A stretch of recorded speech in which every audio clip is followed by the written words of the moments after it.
Sumainyo ang Panginoon. At sumaiyo rin. Ang mabuting balita ng Panginoon ayon kay San Lucas. Papuri sa iyo, Panginoon.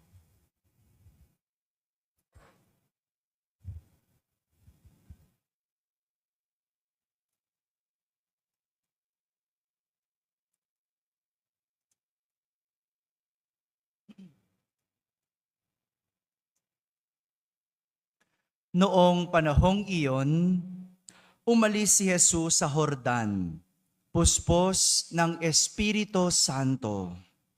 Dinala siya ng Espiritu doon sa ilang, at sa loob ng 40 araw ay tinukso ng diablo. Hindi siya kumain sa buong panahong iyon, kaya't gutom na gutom siya. Sinabi sa kanya ng diablo, "Kung ikaw ang anak ng Diyos, iutos mo na maging tinapay ang mga batong ito." Ngunit sinagot siya ni Jesus, "Nasusulat, hindi lamang sa tinapay nabubuhay ang tao." Dinala siya ng diablo sa isang napakataas na lugar at sa isang saglit ay ipinakita sa kanya ang lahat ng kaharian ng sanlibutan. "Ibibigay ko sa iyo ang lahat ng kapangyarihan at kadakilaan ng kahariang ito," wika ng diablo. "Ipinagkaloob ito sa akin at maibibigay ko sa kanino mang ibigin ko. Kaya't kung ako'y sasambahin mo, magiging iyo ang lahat ng ito." Sumagot si Jesus, "Nasusulat, ang iyong Diyos at Panginoon ang sasambahin mo, at siya lamang ang iyong paglilingkuran." At dinala siya ng diablo sa taluktok ng templo ng Jerusalem at sinabi sa kanya, "Kung ikaw ang anak ng Diyos, magpatihulog ka, sapagkat nasusulat, ipagbibili niya sa kanyang mga anghel na ingatan ka at aalalayan ka nila upang hindi ka matisod sa bato." Subalit, sinagot siya ni Jesus, "Nasusulat, huwag mong subukin ang Panginoon mong Diyos." Pagkatapos siyang tuksohin ng diablo sa lahat ng paraan, ito ay umalis at naghintay ng ibang pagkakataon. Mga kapatid, ang mabuting balita ng Panginoon. Pinupuri ka namin, Panginoong Hesukristo. Magsiupo ang lahat at makinig sa homilya. Isang magandang umaga po sa inyong lahat. Pakibati naman ng katabi, magandang umaga.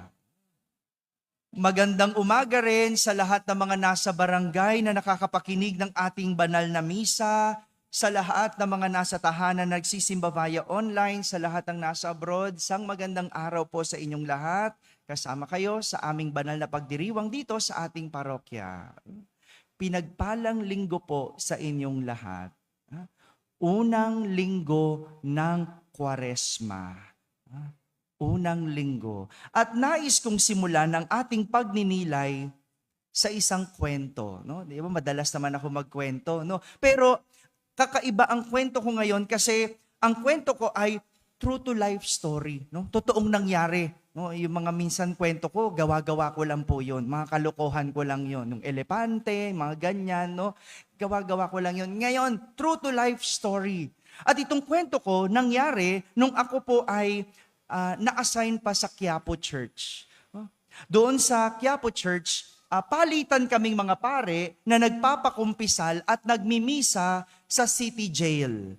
Kasi sakop ng Quiapo ito, tinutulungan din namin ang Detroso, palitan kami. At nung minsan ako'y matoka na magmisa at magpakumpisal, isang araw may lumapit sa aking lalaki. Matapos ang kumpisalan, humabol siya at humingi sa akin ng kaunting panahon. Kaunting oras. Sabi niya, Father, may itatanong lang ako. Meron ka bang kaunting oras? Sabi ko, ano po iyon? Sabi niya, Father, kung mabuti ang Diyos, bakit niya ako binibigyan ng pagsubok? Kung mabuti ang Diyos, bakit niya ako binibigyan ng pagsubok? Pakiramdam ko, hindi kaunting oras yung kailangan nun. No? Ang hirap sagutin, di ba? Kaya ko bang sagutin ng one sentence yun? No? Di ba hindi? O kaya, inanyayan ko siyang maupo muna. Sabi ko, upo tayo. Ibinalik ko yung tanong sa kanya. Sabi ko, sa lalaki, ano bang pagsubok ang ibinigay sa'yo? Sumagot yung lalaki, itong pagkakakulong ko, Father, ang hirap namang pagsubok na to. Ang bigat naman na pagsubok na ito. Kung mabuti ang Diyos, bakit niya ako sinusubok? Muli ako nagtanong, sabi ko, ano po ba ang nangyari? Bakit kayo nandito? Nagsimula siyang magkwento. Sabi niya, isang araw, meron nag-alok sa kanya ng pagkakakitaan. Inalok siya na maging delivery boy. Deliver. Sabi niya, napakaganda ng offer sa kanya. Sabi niya, kada deliver, ang ibabayad sa kanya at kikitain niya ay 200 pesos. 200 pesos, isang biyahe. At dahil gipit siya, dahil laging kapos, tinanggap niya. No? Tinanggap niya yung alok. Tinanong niya kung ano yung i-deliver. Sabi nung nag-alok sa kanya, droga. 200 pesos. No? 200 pesos. At alam nyo, tinanggap niya. No? Kasi gipit, laging kapos, 200 pesos. Alam nyo, sabi niya sa akin, mahina ang isang araw na 10 beses siyang nagdi-deliver ng droga. O magkano yon? Ang bilis talaga ni Macho, no? Pagdating sa pera talaga, no? Nakwenta niya agad, 2,000 pesos. Mahina pa yon. No? 2,000 pesos. Imagine mo, walang kahirap-hirap. 2,000 pesos, meron ka, ang hirap ng buhay. No? 2,000 sa isang buwan, magkano? Kunyari, nagbabagal-bagalan. Mabilis si Ate Mona, 60,000, di ba? Wow, saan mo pupulutin yon? 60,000, walang tax. Di ba? Daig mo pa yung nagtatrabaho sa bangko, daig mo pa yung manager. No? 10 deliver lang, mahina pa yon. Minsan nakaka-20 daw siya sa isang araw. Wow! No? Kung gipit ka talaga, no? Go! At gano'n nangyari. Tinanggap niya ang alok. Tinanggap niya ang alok. At isang araw, siya daw ay natimbrehan at nahuli ng pulis. Kaya siya nakulong. Tinapat ko yung lalaki. Sabi ko, hindi pagsubok yan. Hindi pagsubok ang kinahaharap mo. Hindi ka sinusubok. Ang sabi ko, ikaw ay natukso. Natukso. Sabi nyo nga po, tukso. Minsan, napagbabaliktad natin o napaghahalo natin ang pagsubok at tukso. Pag nahirapan lang tayo ng konti, akala natin tayo ay sinusubok. Pero tignan natin, hindi lahat ng nahihirapan sinusubok. Ang iba dahil natukso. Ang tukso ay galing sa demonyo. Gaya ng sinabi ng ating ebanghelyo, si Jesus tinukso ng diablo. Ang tukso galing sa demonyo. At kailanman hindi tayo tutuksohin ng Diyos. Dahil ang gusto ng Diyos, mapabuti tayo. Ang gusto ng demonyo, masira at mapalayo tayo sa Diyos. Yan ang tukso. Sirain at ilayo ang tao sa Diyos. Samantala, ang pagsubok ay naglalapit sa atin sa Diyos.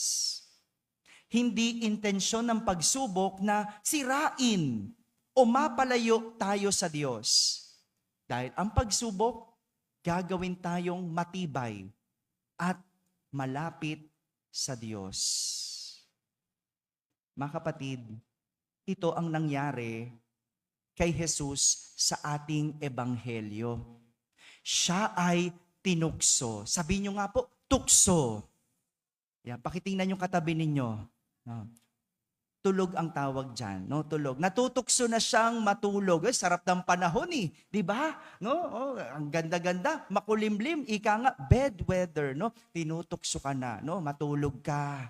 No, matulog ka, sabi ng demonyo, para wag mong pakinggan si Father. Para paglabas mo, kahit nagsimba ka, mahuhulog ka. Mahuhulog ka, no? Isang tapik mo lang dyan sa tabi mo, huhulog yan, no?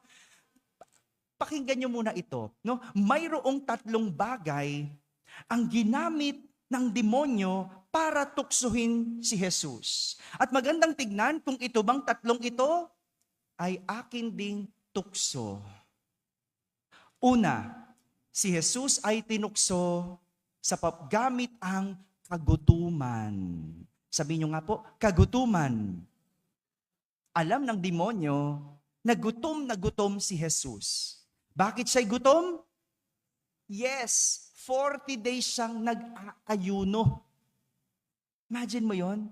Tayo nga no, Ash Wednesday lang isang araw lang tayong pinag-aayuno, para bang gutom na gutom tayo, no? Tuksong-tukso tayong kumurot ng pagkain, no? Ito pa si Jesus, 40 days. Alam ng demonyo, gutom si Jesus. Kaya naman, tinukso niya si Jesus sa pamamagitan ng pagkain. Walang tao ang nais mamatay. Tama? Gusto niyo na bang mamatay? Di pa. Di ba? Kaya nga kahit na agaw buhay, laban na laban pa rin tayo. No? Kanya naman ang tao. Pagdating sa kabuhayan, gagawin ang lahat. Kaya kapag dating sa usaping kabuhayan, lahat gagawin. Maitawid lang ang sarili. Katulad ng kwento kong lalaki, di ba? Gipit gutom. Kaya may 200 na offer, kada deliver, ayaw mo pa ba? Di ba? Maraming aspeto ang kabuhayan. Maaring ito'y material, pera, trabaho, pagkain. Yan ay aspeto ng kabuhayan.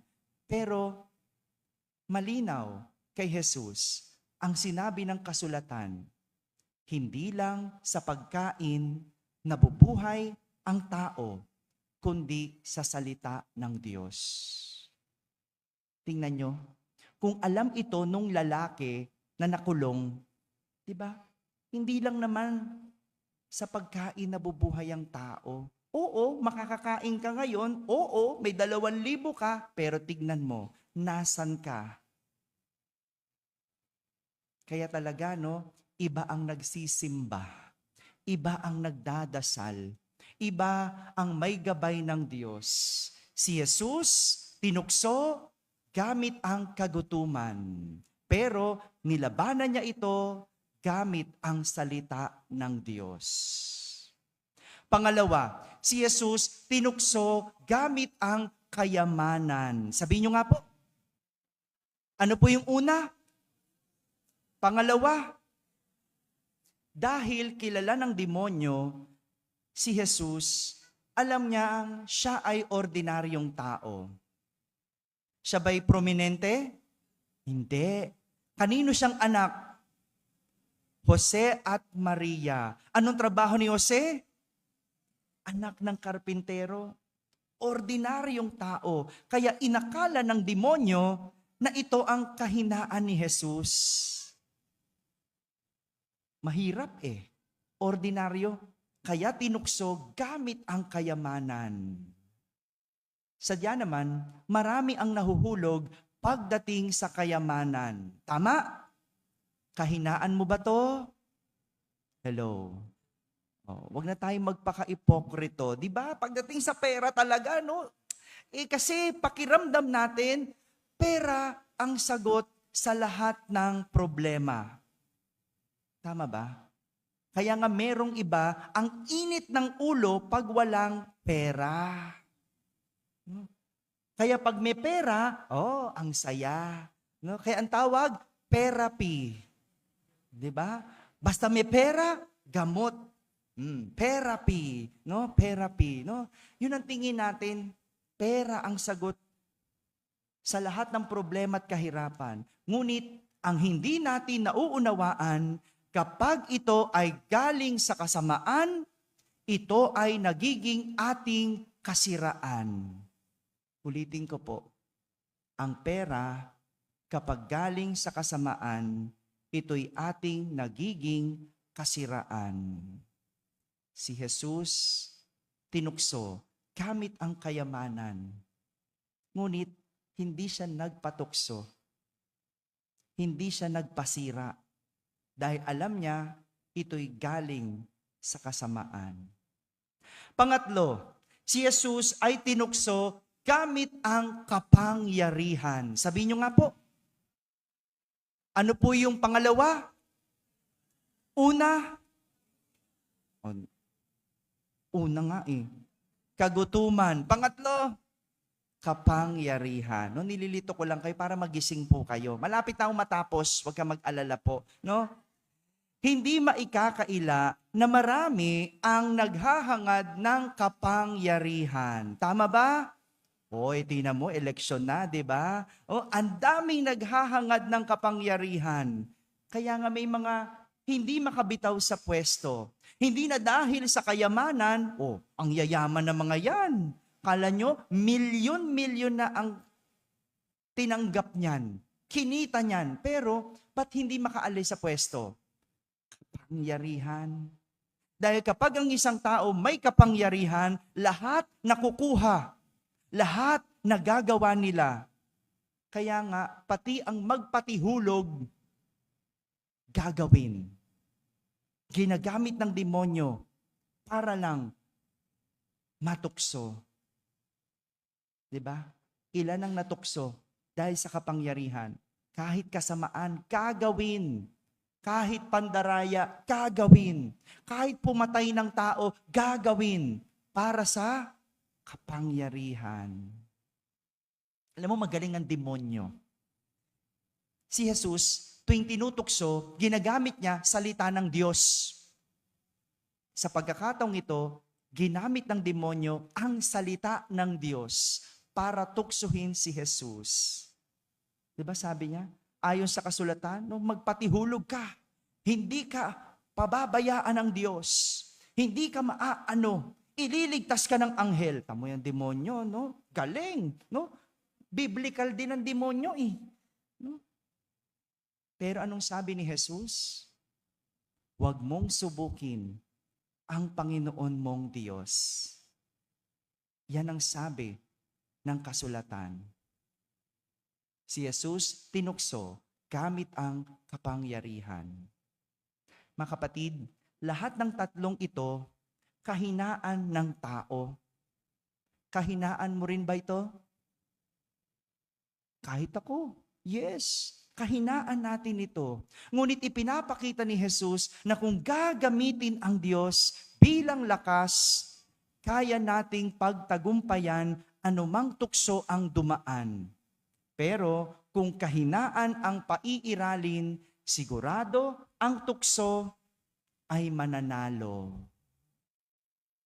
Kung bakit ka gipit at naghihirap ngayon, hindi yan pagsubok. Dumaan yung 3-3 Ano yung 3-3? Sale. 2-2, 1-1. Pagkatas ng 3-3, 4-4, di ba? Alam nyo? Pagkatas ng 4-4, 5-5. Kabisado na natin yan, di ba? Kaya ka nagipit ngayon, hindi yan pagsubok.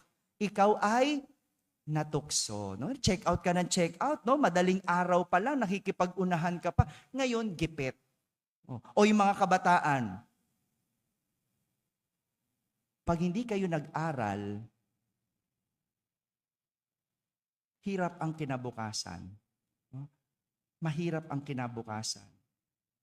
Kaya nga, nakakatukso, araw-araw, no, huwag kang papasok, huwag kang mag-aral, huwag kang magawa ng project, no? Tingnan mo, pag hindi ka nakatapos, huwag mong sisihin ng Diyos na ikaw ay sinubok at ang hirap ng buhay. Sasabihin sa'yo ng Diyos, hindi ka nag-aral, natukso ka. No? Sumama ka sa mga kaibigan mo. No? Kung ba't nasira ang pamilya, hindi yan pagsubok. Tinutukso ka. Huwag mong hayaang magpatihulog. Tukso. No? Ang pagsubok, nakikita araw-araw sa buhay. Pagdilat pa lang ng mata natin, pagsubok na, no? Kaninang umaga, no? Hirap na hirap ako idilat yung mata ko eh. No? Parang ang sarap-sarap pa matulog, ang lamig-lamig pa. Pwede pa eh. No? Tawad pa ako ng tawad, no? 5:15 o 5:20. No? Hirap na hirap ako. No? Nakakatukso na ituloy ang tulog. Pero kung tinulog ko, walang misa. 'Di ba? Nga lahat ng mga nag-iintay, no? Ganun eh. Simula pa lang, no, tinutukso ka na. Pero pagsubok din, pwede mong kapitan ng Diyos, Lord, tulungan mo ako. O si Ma'am Jeanette, no, na aksidente yung sinasakyan niya nung isang araw, no? Kung ikaw ay magpapatukso dahil doon, wag ka nang pumasok, Ma'am Jeanette, na madaling araw kasi, kundi mababangga ka, no? Nakakatukso 'yon. Kasi ayaw mong mamatay, ayaw mo mapahamak, pero kung gagawin mo 'yon, paano yung paglilingkod mo? Kaya nga bilib din ako sa mga lingkod natin, no, kahit pinagagalitan ko, kahit sinusungitan ko, no, nakakatuksong wag na, no, ang sungit ni Badad, ang sungit ni Pader, lahat na lang sinita, no, nakakatukso. Pero pagsubok 'yan. Kasi diyan ka patitibayin. Diyan ka pa ilalapit sa Diyos. Kung mahulog ka sa tukso, sinungit-sungit nila, ayoko na. Saan ka napunta? Di napalayo ka lalo sa simbahan. Ang pagsubok, araw-araw yan sa buhay. Ang tukso, nandyan din lagi sa buhay. Mga kapatid, tandaan, ang motibo ng tukso ay sirain at ilayo tayo sa Diyos. Kaya nga, pag tinutukso, ang magandang panalangin, yung Salmo Responsorio. Sabi, poon ko, ako'y samahan sa dusa at kahirapan. Yan ang sabihin mo kapag may tukso, kapag may pagsubok. Magdasal. Dahil ang pagsubok, patatatagin tayo at ilalapit tayo sa Diyos. Amen.